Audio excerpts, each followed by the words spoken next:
Good morning mga lods. Meron tayong gagawin. Ito oh. Maganitang ikot. At saka malakas ang tulak at hatak. Parang kulang sa spacer yon. Malaking nagkulang sa spacer. Ito ay walang number 1. Tingnan natin. Okay ang number 2 at saka number 3. Ito lang number 1 ang wala. Tingnan nyo ah.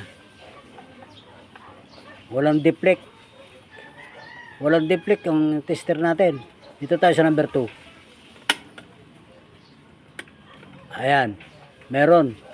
Okay, di ba? Number 3. Meron. Okay ang 2 and 3. Ito, number 1 ang wala talaga. Ayan ang ating gagawin ngayon. Nahanapin natin bakit walang number 1. Bubuksan na natin. Ito, bukas na. Sa ganito ang winding mga busing.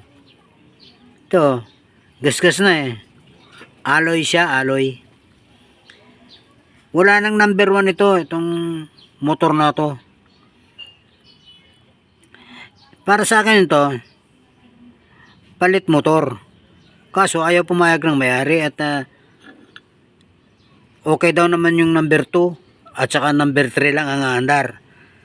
Eh, ang para sa akin, mag-iinit yan eh pagka ganyan ang itsura ng winding. Ano, talop na eh. Nakita nyo? Talop na yan. Bumangga kasi yan doon sa parang ilis eh, dito sa rotor. Saan na yung rotor? Yung rotor ay may ilis eh. Ito.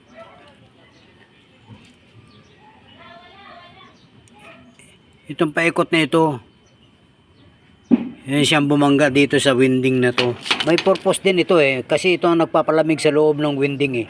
May hangin na napoproduce yan pag umiikot. Tapon na ito. Ayaw naman may-ari pumayag. Ayaw ko rin naman pumayag na paandarin ko ng ganyan yan. Mag-iinit yan eh. Kasi talop na yung ano niya. Yung winding niya.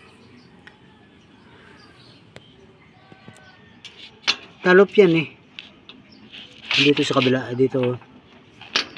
Ayan o. Diba? Aluminum o.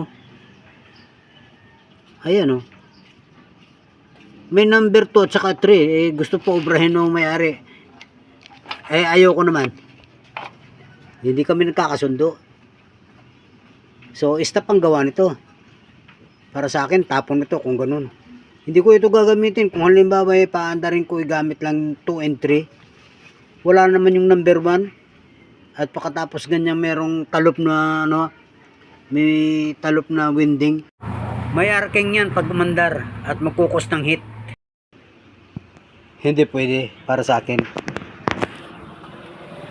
Stop ang gawa.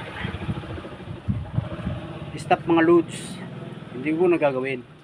Tapon yan.